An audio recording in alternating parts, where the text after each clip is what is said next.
आज का टॉपिक हमारे पास है difference between molecule and molecular ion. हमारे पास दो स्पीशीज थे, केमिकल स्पीशीज हमने डिस्कस किया था। उसके अंदर हमारे पास सबसे क्या था, मॉलिक्यूल एंड मॉलिक्यूलर आयन में हमने डिफरेंस पढ़ना है। अब हमारे पास सबसे पहले डिस्कस किया हमने स्मॉलेस्ट मॉलिक्यूल लेके हम करते हैं कुछ डिफाइन उसको। Smallest particles of chemical elements or compounds. अब जो मॉलिक्यूल होगा वो क्या होगा, बेसिकली स्मॉलेस्ट यूनिट होंगे किसके, कंपाउंड के, या हमारे पास कोई भी मॉलिक्यूल होगा या हमारे पास कोई एलिमेंट होगा उसी का।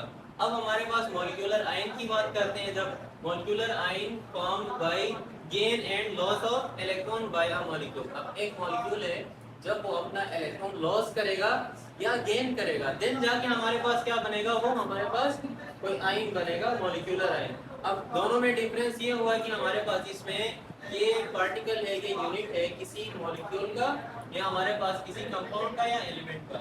इनकी मिसालें हमने दिया था, CaCO3 है, कैल्शियम कार्बोनेट है, और हमारे पास ऑक्सीजन है और अमोनिया है। अब मॉलिक्यूल्स ऑलवेज न्यूट्रल। अब इनके ऊपर कोई चार्ज नहीं होगा। मॉलिक्यूल्स जब भी हमने डिस्कस किया उनके ऊपर देखा, जैसे ऑक्सीजन और ऑक्सीजन मिलके दो एटम ऑक्सीजन कंबाइन होकर मॉलिक्यूलर ऑक्सीजन बनाते हैं, लेकिन उसके ऊपर कोई चार्ज प्रेजेंट नहीं होता।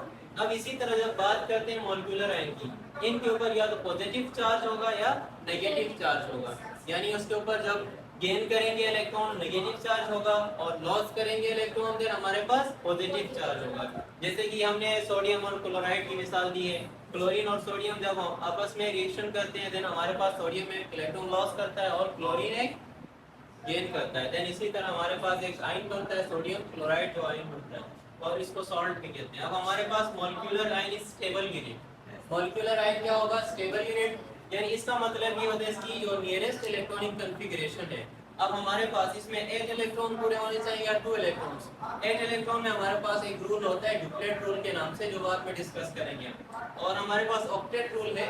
अब उसके अंदर हमारे पास 8 इलेक्ट्रॉन पूरे होते हैं। डुप्लेट रूल में हमारे पास वैलेंस शेल में 2 इलेक्ट्रॉन्स पूरे होते हैं।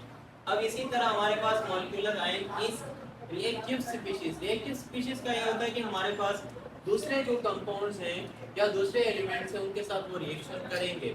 अब हमारे पास लास्ट पॉइंट आता है, molecules are formed by the combination of atoms. जब मॉलिक्यूल बनेंगे फिर एटम कंबाइन होंगे, जैसे कि ये दो ऑक्सीजन कंबाइन होके कोई मॉलिक्यूल बनाया, नाइट्रोजन जो कंबाइन होके हमारे पास नाइट्रोजन मॉलिक्यूल बनाया। अब इसी तरह हमारे पास molecular ions are formed by the ionization of molecule. अब एक मॉलिक्यूल है, उसकी आयनाइजेशन होगी, यानी वो अपने आयंस में टूटेगा।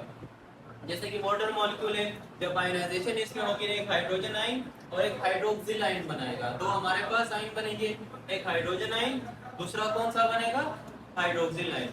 ये हमारे पास मॉलिक्यूलर आयन और मॉलिक्यूल के दरमियान डिफरेंस है।